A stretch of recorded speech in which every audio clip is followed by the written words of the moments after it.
আসসালামু আলাইকুম ওয়া রাহমাতুল্লাহি ওয়া বারাকাতুহু। জনাবে মুহাম্মদ রাসূলুল্লাহ সাল্লাল্লাহু তাআলা আলাইহি ওয়াসাল্লাম দয়ার নবী মদিনাওয়ালা হাদিস শরীফে তিনি জানিয়েছেন, তিনি বলেছেন, ইয়াকুলু শাইতান বিশিমালিহি ওয়া ইয়াশরুবু শাইতান বিশিমালিহি। জনাবে মুহাম্মদ রাসূলুল্লাহ সাল্লাল্লাহু আলাইহি ওয়াসাল্লাম তিনি বলেছেন যে শয়তান বাম হাতে খায় এবং বাম হাতে পান করে।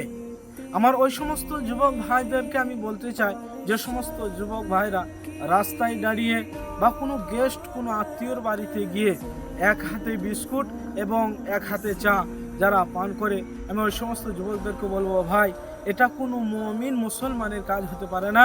এটা এক হাতে বিস্কুট খাওয়া, এক হাতে চা পান করা, এটা শয়তানের কাজ। অর্থাৎ শয়তান বাম হাতে খায় এবং বাম হাতে পান করে।